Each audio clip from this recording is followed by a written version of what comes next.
A warm welcome to this last session of the 7th ETAuto EV Conclave. As they say, save the best for the last. Okay, I would like to believe so, but at the same time, on a more serious note, this is also by design kept towards the end of this two-day conclave, also because it is going to leave us, or it is going to draw a picture for what the future of mobility is going to look like. If not the entire canvas, at least a good part of the canvas, what it could be look like, and what could be the new emerging components in that space. Of course, all of them, the common factor being the propulsion technology, which is electric. And one of the panelists is already in that with his fleet of all electric vehicles. So with BluSmart, I'm sure many of us must be users of the service. From what I've seen in the social media, in fact, I missed, I wanted to use once, but then there was another mode of transport which was already organized, so I had to cancel that booking. But look forward to the riding in a BluSmart cab soon. But from what I hear and read in the social media, a lot of people are commending the service and the quality and the overall experience.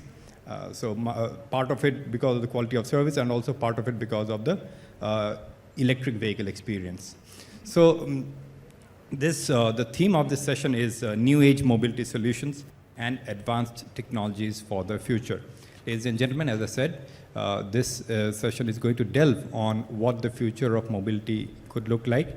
And as you may have as I mentioned earlier, this is the first time where we have a section of the EV conclave dedicated to this future of mobility.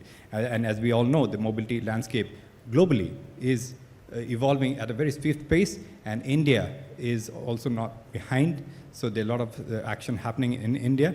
But before we get into the discussion, I would request Dr. Aravind Bharadwaj to kindly share a crisp presentation and which will help also set the context and the tone for the discussion.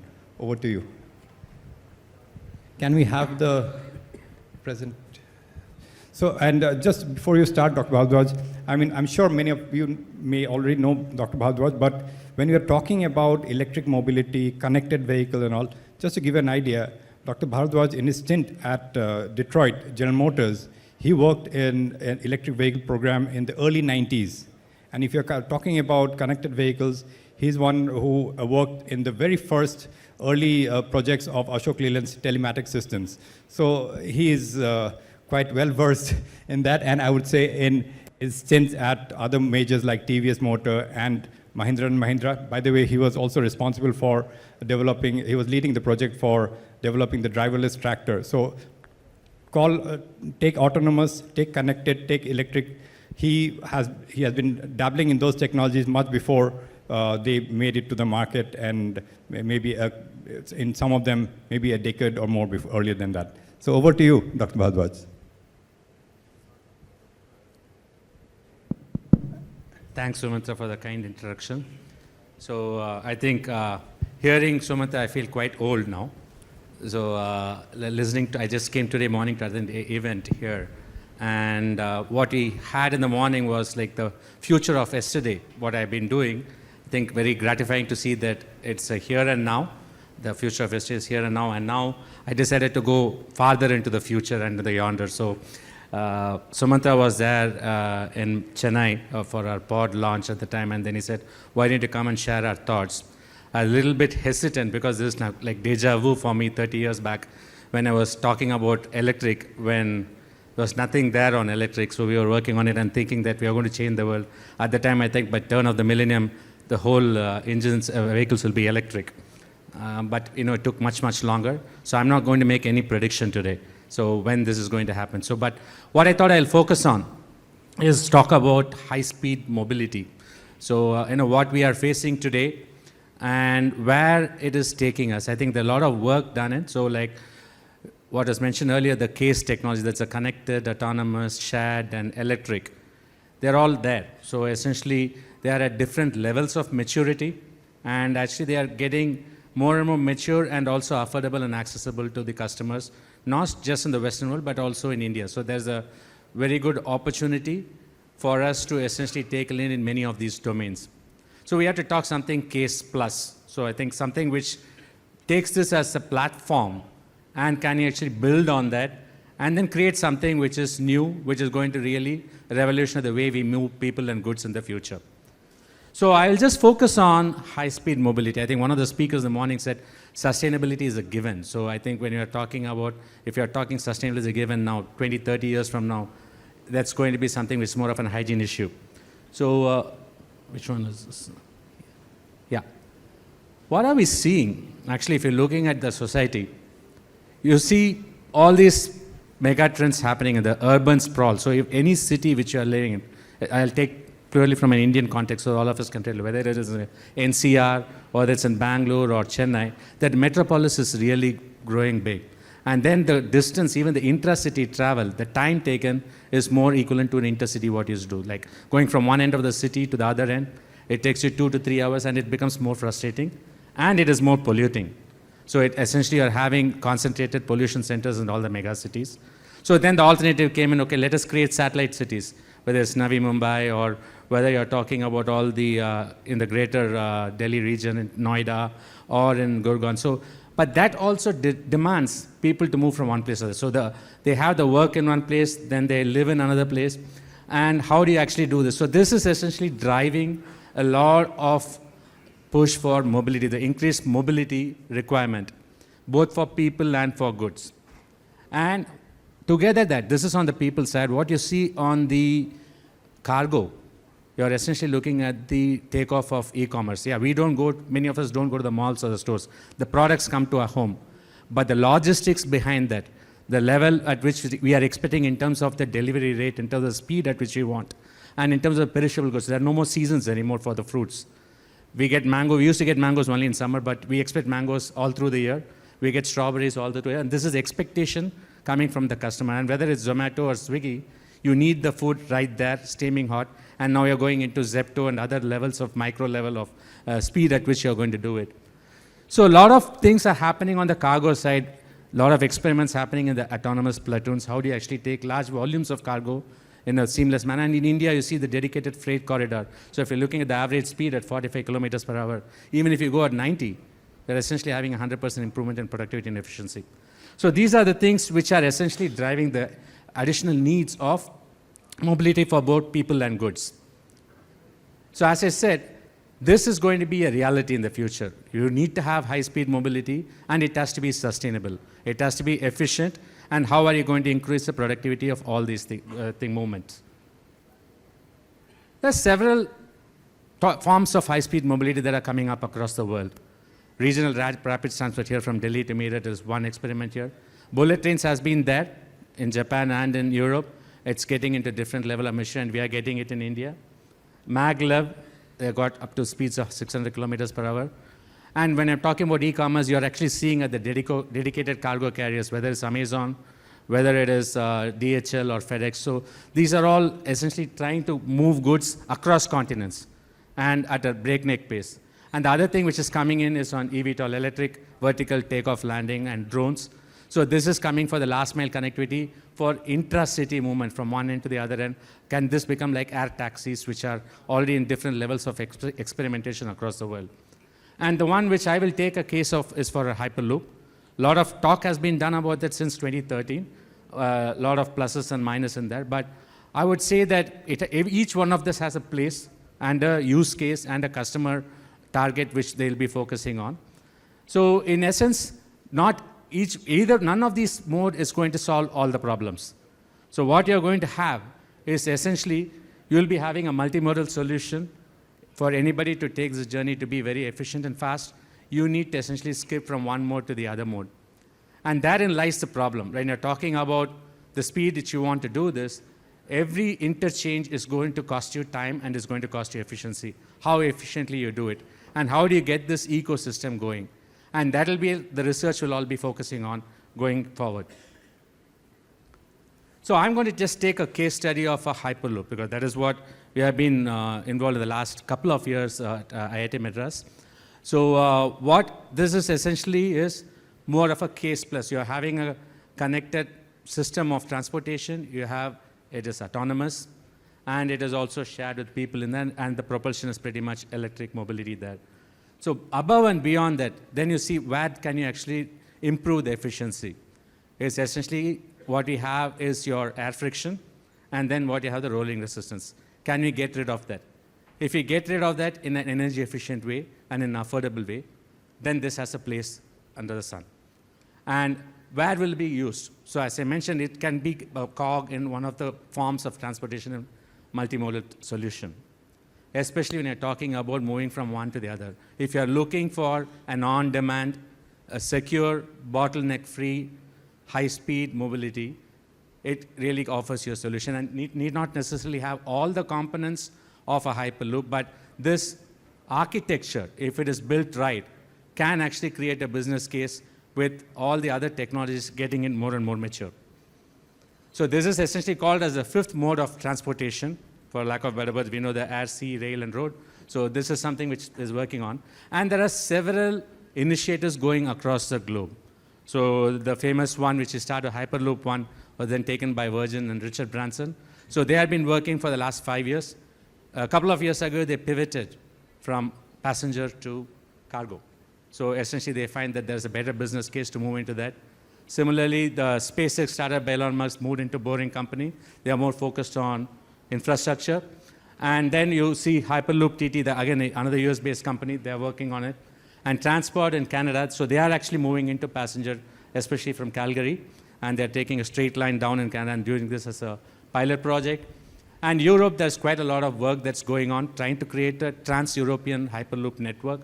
So Zelleros from Spain, then Hart Hyperloop, that's a takeoff from a Delft University in Netherlands, and then you've got Swiss Loop. So all these people are experimenting at different stages, having some pilots, successful pilots, but not the full stack of technology and not long distances. So it is still very, very early stages of, I would say, development in this area.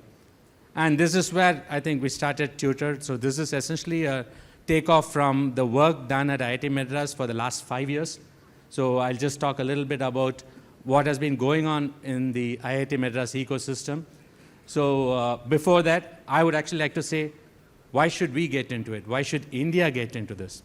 And this is where it really comes in as a very nice opportunity for us. We are actually having high GDP growth. We are fastest growing economy year after year, and it's going to be for some time to come.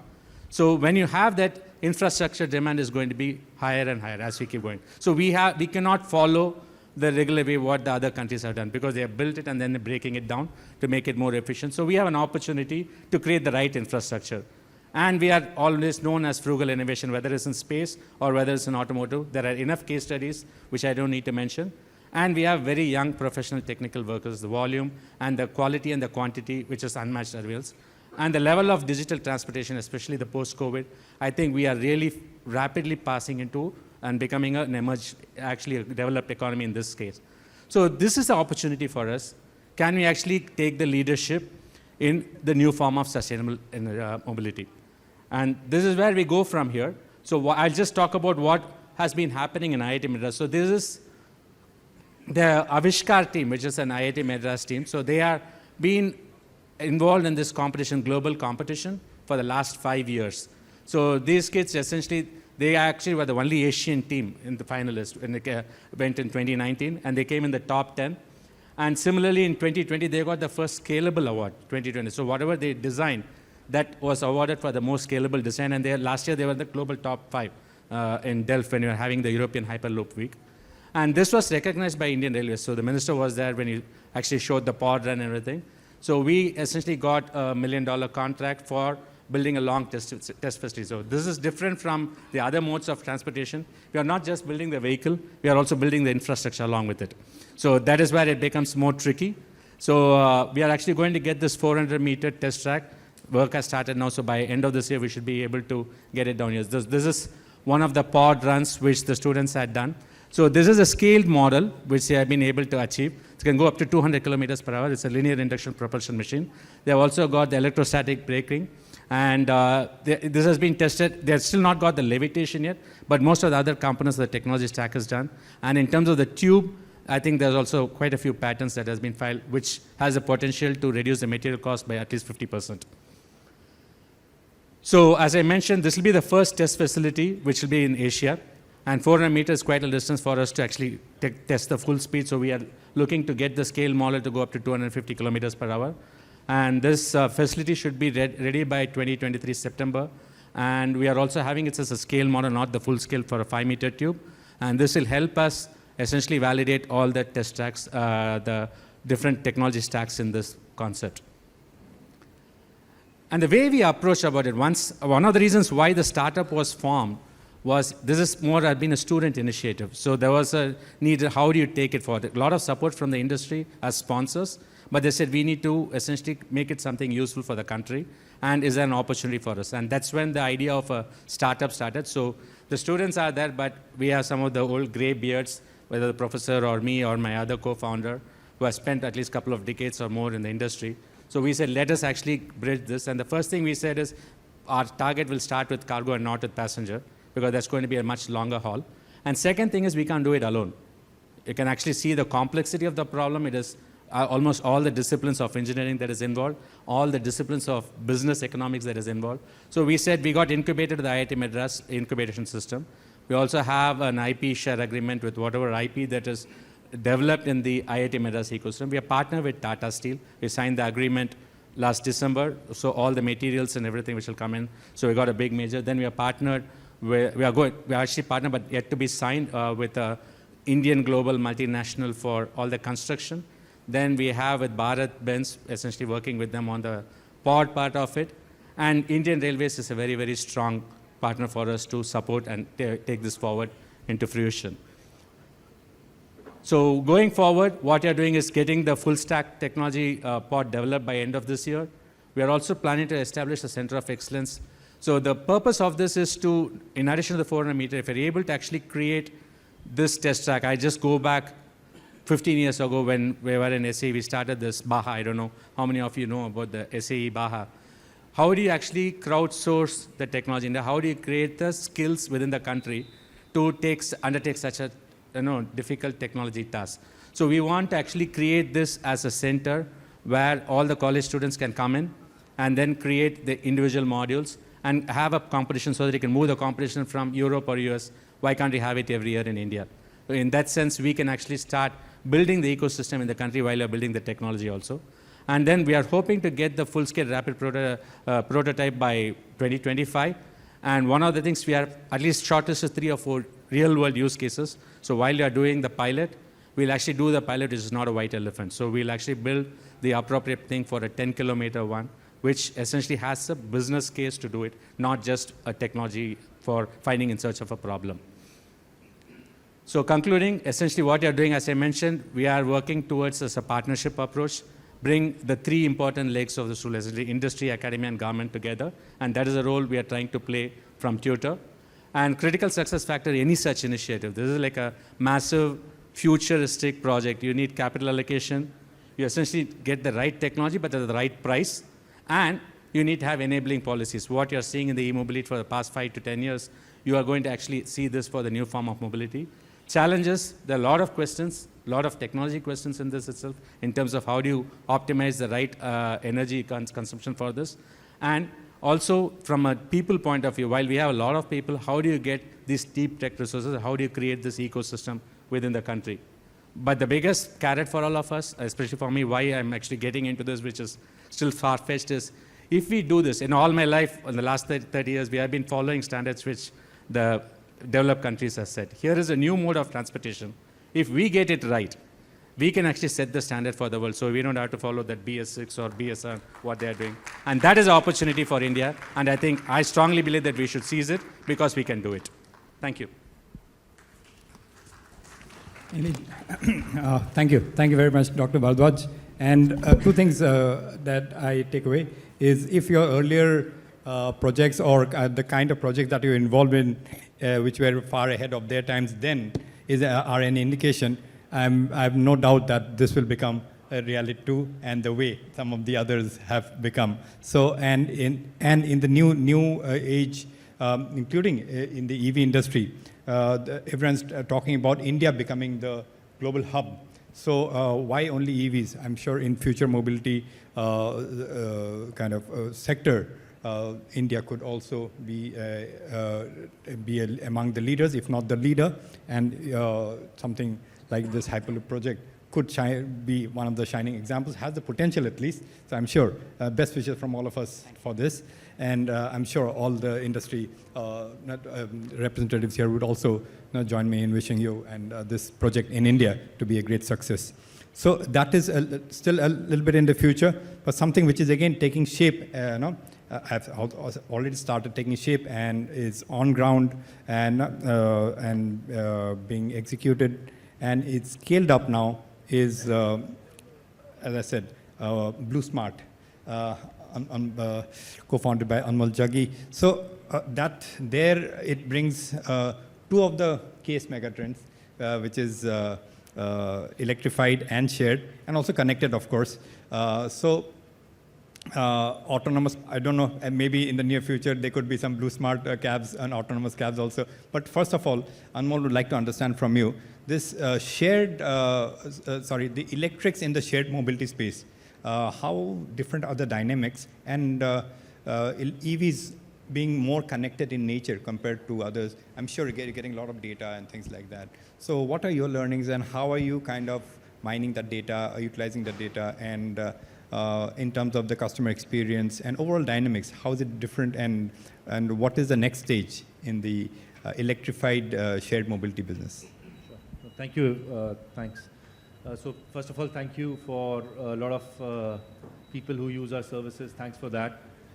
Let me tell you that behind every trip that is getting done on the platform, there is a lot of technology, a lot of data which is being used. The first thing when we started Blue was to actually fix the problem of ensuring that the cars don't stop on the road for lack of charge. So every ride-hail company in the world always assumes that the car will have enough fuel. You never assume that the car will run out of fuel. And when you're doing that, your ride matching algorithms are also built to optimize for the time that the car will take to reach you. You always optimize for ETA. Is the car 3 minutes away, 5 minutes away, 7 minutes away? You are not optimizing that the trip length is perhaps, for example, 30 kilometers. Does the car have fuel for 30 kilometers or not? Which is the first problem that we had to solve. And that therein we had to get live data at all times from the car, from the battery of the car. It needs to be connected. So we get live data from the car in every 30 seconds on what is the battery state of charge, etc. Based on that, the algorithm works to not just give you the closest available car, but also the car which can fulfill your trip from a fuel perspective. So that is where a lot of connected and data goes into, and the algorithm is becoming better and better every day. Of course, during the initial days, we had a manual override also, because sometimes the data will not come and you'll have to do a manual override. But today it is almost close to 100% done by algorithms only. Next problem was that even after your trip gets over, and let's say the car can do another trip, then it's great, then you keep matching the car. But when the car is about to run out of charge, what do you do with it? The car could end up in any part of the city.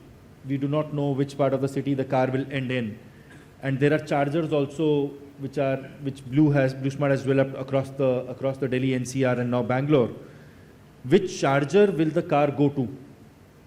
So there was again a lot of charging data which was used, a lot of traffic data which was used, and it's constantly done. The algorithms are machine learning and are working every day towards it, which is to fact that when the driver, let's say, ends a trip at this hotel and is at 10-15% charge, do they have to go to Kapaseda hub? Do they have to go to Vasant Kunj hub? Do they have to go to Nehru Place? When they go there, which charger, will a charger be available for them or will a charger not be available for them? Because there could be a fact that maybe 10 cars more finish their trip in this geography and are also running out of cars. So the whole car to charger matching is also a very important algorithm which is running in parallel, all at the back end. Ultimately, fleets like us will make money when there is high degree of uptime, which is there. If our driver partners continuously stack their cars for charging, the fleets will not run.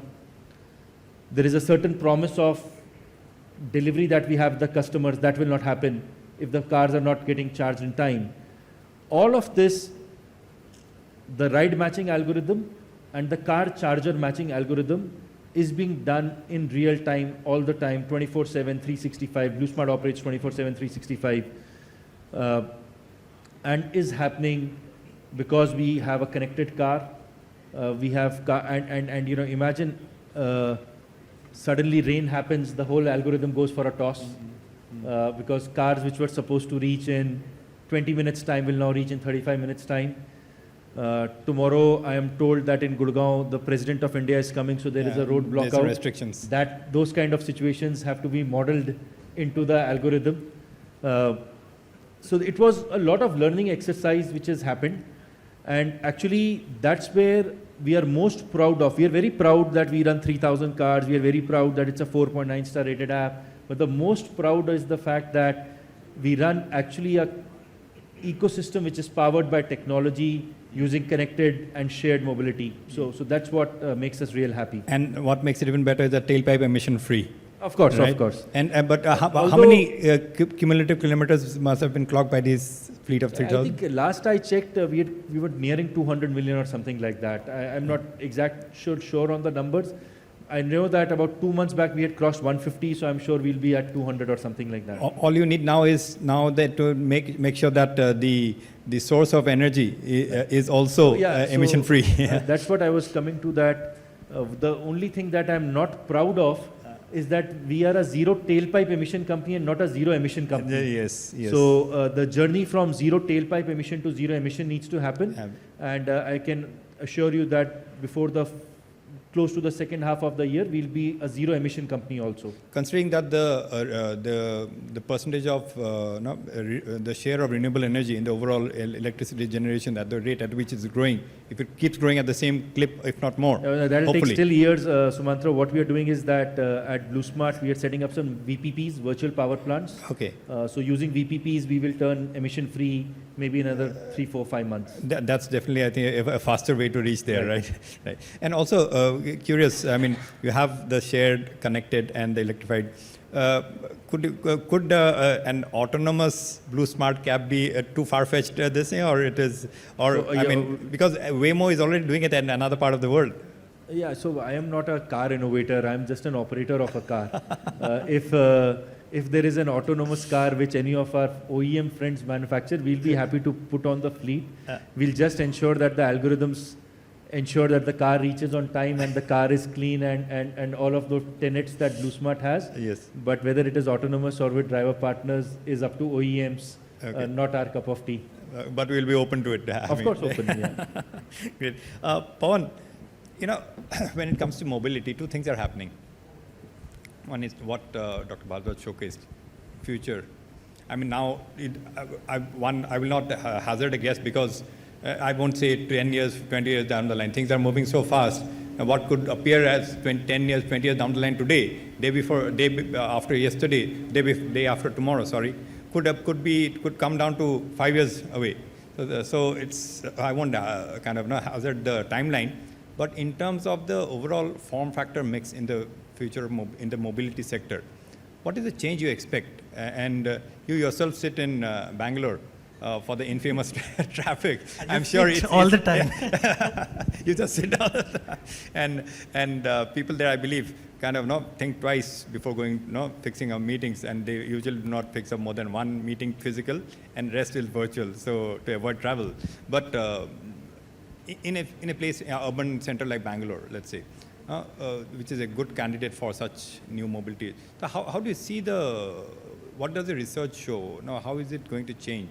And which are the form factors which are not only good candidate for it, but also viable solutions? Thank you, Sumantra. Very good afternoon.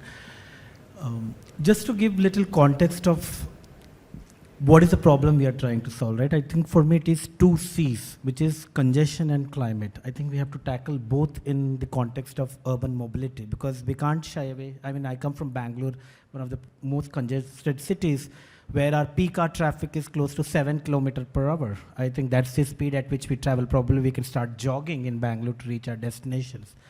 And at the same time, I think we're also talking about addressing climate needs, and that's why I think the whole push on electric mobility and hydrogen, and you're seeing all those technology come. So that is how we want to see the problems we are trying to address, if we want to put it in one bucket.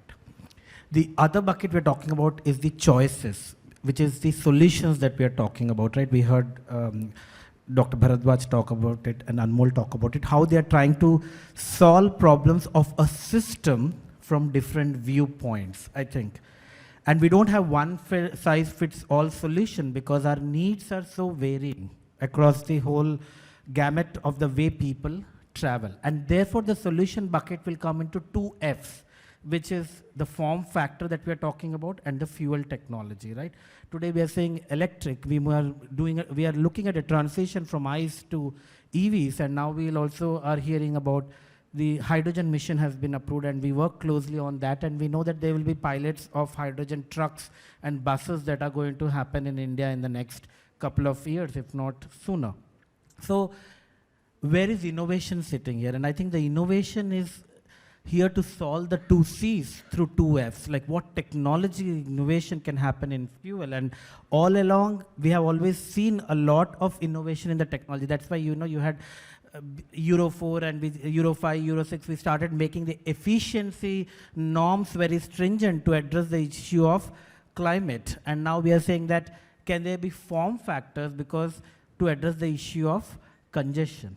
And in cities, we need a mix, a variety of solutions. There's not one solution. I was actually looking at data that I wanted to put out to this group is in India, with all the metros that are operational, the metro rail, about 600,000 or 6 million, is it 6 million or 600,000, is it same? No. It's about, close to 7 million people travel every day in metro. Can you guess what is it in buses? 130 million. 13 crore people in India travel in buses, and I'm talking about public transport buses as well as private buses. This is your public transport. And if you have to look at walking, it's probably 3 times or 4 times this number, where probably more, and this is the data which we have region-wise, and which is based upon how people travel to work. And then you have, of course, two-wheelers, and then your cars, and then walking itself is about close to, I would say, anywhere between 40 to 50 crore people, the only mode of choice is walking. So what we need is a mix of solution, because yes, we are all folks who are talking about technology, and we are like the early adopters, the leaders of showing what the solution will work. But if you're talking from the context of city, and mind it, all this is happening when we are close to only 35% urban. India is only 35% urban. We are not like even Latin American countries where they are in the top of the S-curve with 70-80% urbanization. We will reach, our cities are going to become like Bangalore used to be a retired community. It started like that, right? With just some of the government PSUs. And now we are talking about 13 million population, and it's projected 20. Our NCR is going to be 50 million. So with these kind of numbers, what solution do we need? We need a mix of personal mobility and public transportation. I don't think we can shy away from these two solutions. So the innovation angle for me is yes, pods are great. Hyperloop is definitely needed because I think it can solve multiple issues of logistics sector today within a city. Whether it is related to your education sector, whether it's definitely related to health, there is a huge case for it. And we need those kind of solutions, no doubt about it. But at the same time, to solve the personal mobility, because we have a lot of inequality in our transportation needs in the city, we will need also innovation in buses. We haven't seen much innovation in buses at all. We have only talked about telematics, AS156, we have talked about this. With electrification, there is an opportunity. With hydrogen, there is an opportunity. And I think this is the variety of solutions that we have to start thinking. How do we address this? And great that I definitely agree with what last point wanted to make is, we need solutions which are more customizable for us in India, for our Indian conditions, because all along we have been just copy pasting and tuning it, but what is it that we are creating for ourselves? Right.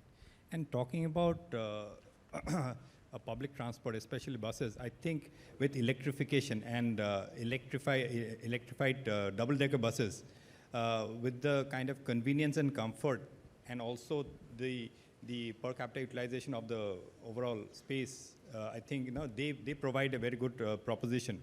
And I think in the current scenario, they have the best chance to attract or encourage some of the personal mobility users to migrate into the convenient and comfortable electrified double-decker buses, at least for commuting to work and back.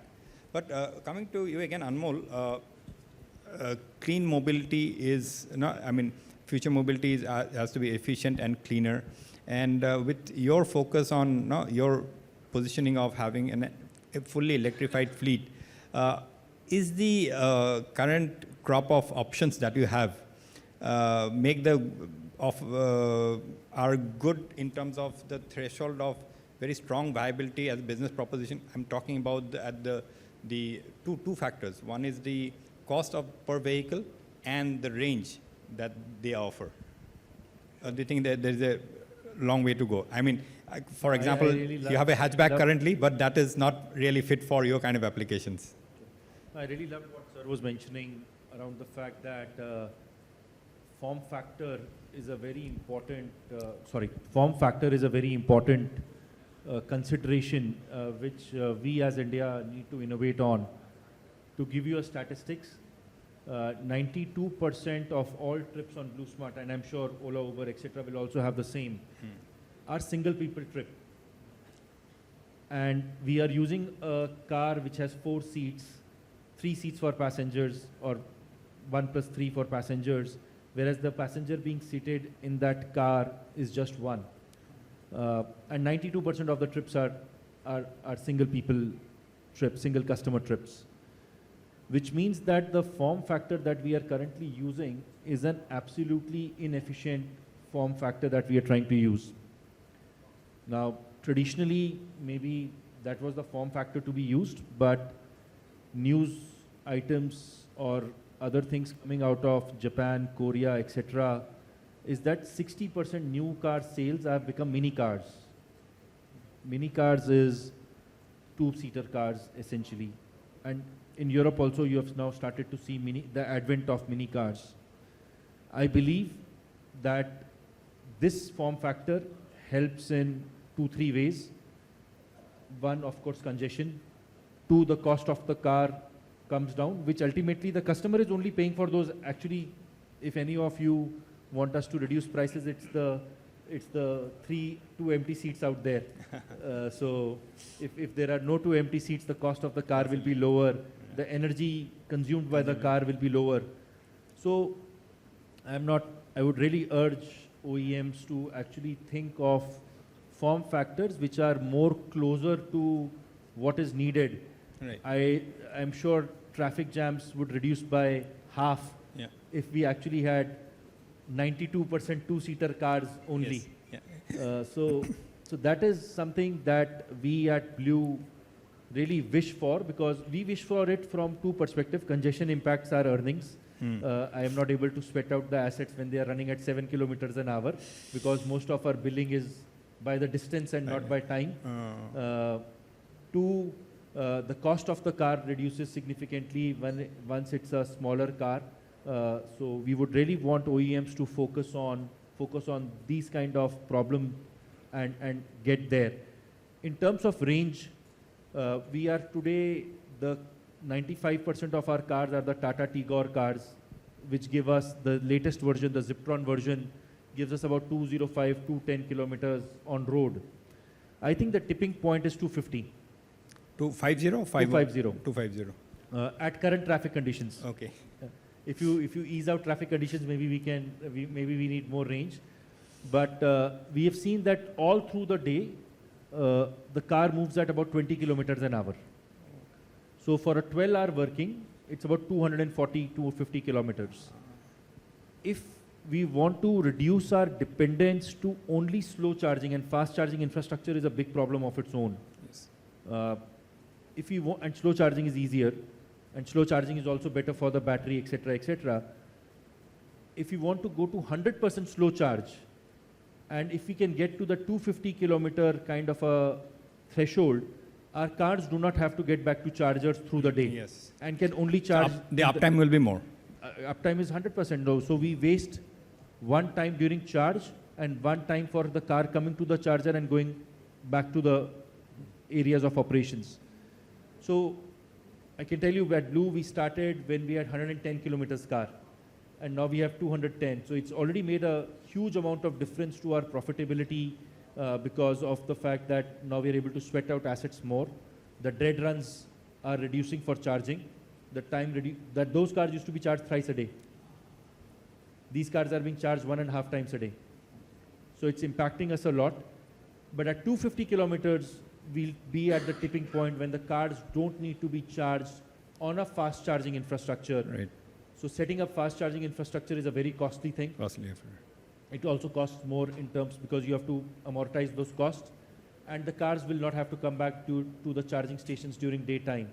So we are very close. I think, yeah, some cars have already crossed. We have the MGs and the BYDs and the Volvos which have crossed that, but I'm talking from a fleet segment at the 10 lakh rupee price point. Yeah, exactly. So we've always believed that when we have a fleet car which is priced at about 10 lakh rupees and can give us 250 kilometers of range on road, that is the day when you will see the hockey curve on electric mobility starting.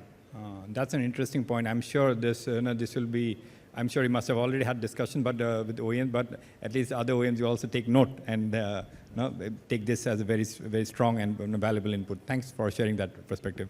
Dr. Bharadwaj, you talked about one thing, frugal engineering, which India is really known for. And what better example than the Tata Nano?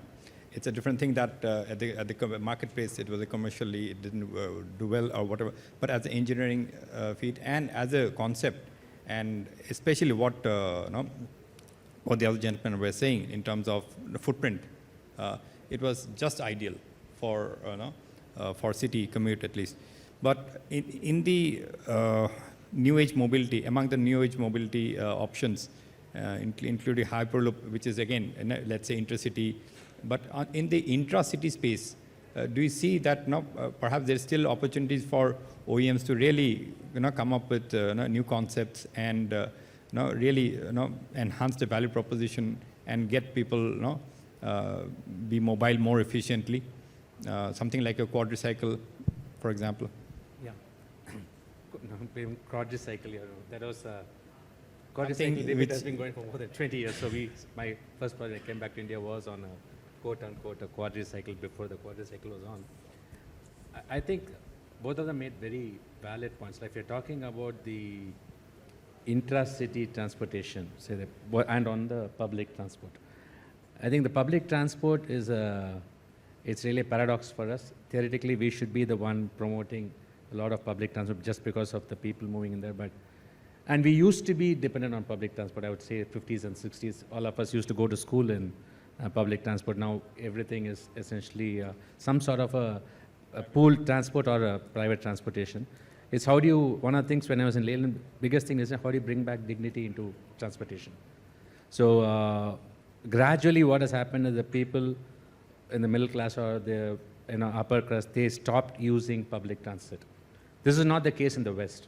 So essentially, how do you bring that back into our country? And that is what will essentially propel it forward. And what we see in the metro, Yeah, actually, we are now not averse to taking metro, the people in this audience and everything. So if you're able to bring that, and that government policy has to actually push it through in whatever transportation is there. The challenge in India to bring that is because your competition is a two-wheeler. You can't get, like what you was talking about, the form factor. It is the most efficient form. And if you pack 4 people in it, it becomes even super efficient. So, right? And it's not safe and everything. So, but we have to, fortunately, I think now the value of life is placed at a premium now than what it was 10, 20 years ago. So you need to be safe, while at the same time you should be able to be efficient, and it should be very affordable. And this is a very strong challenge for the technical people also to come up with solutions. And I'm sure there are a lot of things. Quadricycle is just one of the forms that is being worked on. But the infrastructure also has to be worked around with it. I think a very telling study is your people who are walking, essentially on the road. Our roads, our infrastructure is built for vehicles. You know, it should also be for everybody else, people, the pedestrians and everything. So there's a lot of thought that is going on, you know, which was not there 20 years ago. Hopefully we get pedestrian-friendly, cycle-friendly, and these are all very efficient. Yeah, and which is why I think it's all the more important for urban planners to also get involved in developing policies. I would say, I don't want to be harsh on them because I've been sitting in quite a few of those committees. They have been seized of this problem. And the challenges in the whole structure that you're doing, you know, the number of decision makers, it's all over the place. You don't have a unified transportation authority. They are trying to do this in Chennai, like CUMT, like multimodal transportation. How do you get under one authority? And are they authorized? Do they have the power to do it? And then what is the dependency on other public agencies? State, municipal, corporation, central. So all of them come into play. So we have made it a lot more complex than what it should be. Yeah. And I think structure has to be addressed, policy has to be addressed, and what is the right type of system for India. And all the technologies are there. I don't think the problem is a technology problem. It's a problem of how do you build the system which is essentially friendly for getting these people or goods moved within the urban centers. And talking one question about the Hyperloop project. What's the realistic timeline? No? And in terms of, let's say, one of the more popular routes, at least in that part of the country, is the Bangalore-Chennai, very busy. So now that stretch, now what's the kind of time? I've already told you, I prefaced my talk with that, you know, when I started my career, I thought by the turn of the millennium, everything will be electric. So, you know, how far it is. But having grown older and having more experience, I'm not going to do this crystal ball gazing, but what we have to do is not just get fixated with the Hyperloop or anything, because it's, again, multiple technology that is coming together. We need to build horses for courses. So if I have something needs electric and it needs linear propulsion, it needs levitation, it needs vacuum, can you actually put it together where there is a business case? The danger is we get enamored with that technology and then we start falling in love with technology and then start pushing it. And where there's nobody is ready to pay. I think Suman in the morning she was mentioning, the economics should actually pull the thing. Right. And I think there are cases like what we are working on, at least a couple of potential customers for a pilot. We potentially see a business case. We are working out the numbers, the business, because that is the biggest part of what we are trying to do. That's where TuTr comes in, right? To industrialize this. That's the biggest thing, and that's where a lot of discoveries are happening in terms of where the numbers can, what I wrote as a challenge in terms of the energy consumption. You want to make it more efficient. For making it efficient, you need energy, whether it's vacuum or levitation. Is the amount of energy that you're putting in much more than what you get in terms of the efficiency on this. So those are the things which you really need to work on, and we are working both on the technical side and on the business model side. We'll see where it lands. Talk about business viability and being enamored by something very exciting and theoretically very efficient. Pawan, it reminds me of the monorail project in Mumbai. No, I always say would that qualify as an example? Monorail is suited for Disney World and Disneyland. Because I think, quick point, I think we need technology because technology can revolutionize solutions, right? But technology solutions also need to be at a scale that we are talking about, that can it achieve. Monorail, we spent 1,500, 2,000 crores in Mumbai, Vadala, Chembur in Bombay. And where is it serving? Who is it serving? How many people is it carrying? What is the ROI? The economics doesn't work out, and then the technology doesn't suit, and then you're like, we can't take it beyond anywhere to Mumbai. So I think we need to think, as Dr. Bharadwaj was talking about, scale is there, but economics has to drive. Otherwise, we can't really find solutions for this. And one last point also I wanted to make, Sumantra, is I just want to clarify there's no conflict between personal mobility and public transportation. Because the moment we say public transportation, we feel like, oh, do I need to give up car? No. The choices we are making is for different trips, you have different uses. That we have to be clear, because the moment we say that, oh, OEMs feel that, are we vouching for, that there shouldn't be any of this? No, we understand that there is a need for development, there is a need for job creation and all that. So they coexist and they complement, because for a jogging, I'm not going to take my car out. Let's be clear, I'm going to run. But at the same time, for a leisure trip, I may drive. For something, I may use shared mobility. So how do we ensure that there is a space and place for everything? I think that's the broader point we need to think. And that's what I think it's evolving. I mean, who would have thought even a couple of years ago that you would have a shared mobility fleet of only electric cars? Today it is there. And who is to say that there could not be some new form factors even in Anmol's own fleet of BluSmart cabs? And who is to say that at the other end of the mobility kind of or the technology curve, let's say very high advanced like cargo transportation, high speed cargo transportation, something like a hyperloop or something. So all these are evolving, and in between the much talked about quadricycle, Suman Mishra's own company, she has showed a concept which I believe is very around the corner in terms of market introduction. Once they come, I'm sure the whole kind of scenario will look very different, and all of us as users and some of you as service providers will have a different story then to share. So indeed, gentlemen, thank you very much, and a very interesting conversation it was. And I hope, gentlemen, you have, there are two queries. Since it's the last session, we may take the liberty of taking a few questions from the floor. Mr. Rao there, can we have a microphone there?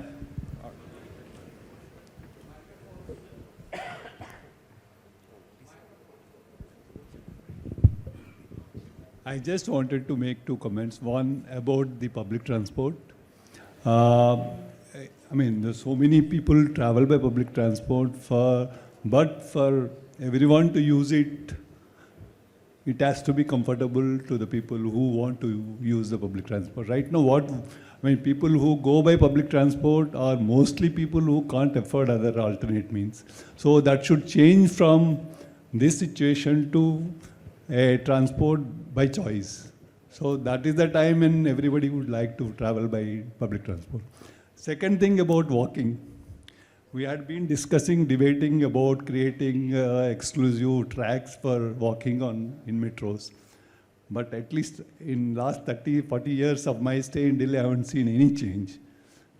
I don't know when this will happen. So that would actually improve the movement of people and non-use of powered vehicles. Indeed. Last point I have is about mini vehicles, what you are mentioning. One of the startups has displayed a vehicle, prototype vehicle in Auto Expo this year, which is typically a two-seater, enclosed and giving all comforts of a typical passenger car. Of course, it's a prototype, and they will still take about 18 months to productionize the same. Maybe that will improve the form factor, what you are mentioning. Indeed. Indeed. Thank you. Thank you, Mr. The gentleman here.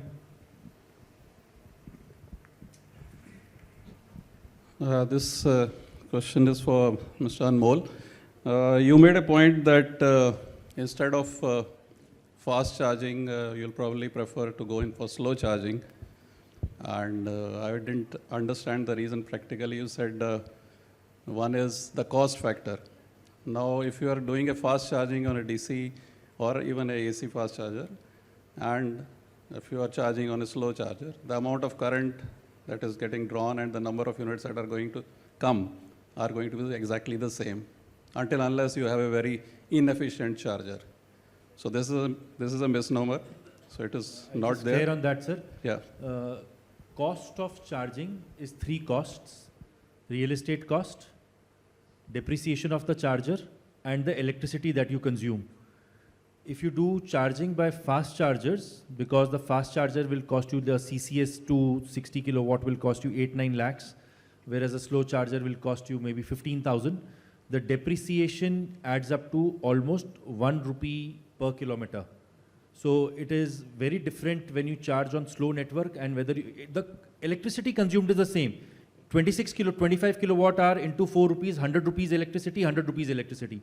Depreciation of charges, even the real estate will remain the same. The depreciation of the charger is a very different ball game, and depreciation on fast chargers, because they cost more, is far greater than slow chargers, and that is why slow charging is always cheaper because of no depreciation being. So basically the capex cost you're The talking. capex cost, and capex cost needs to be amortized.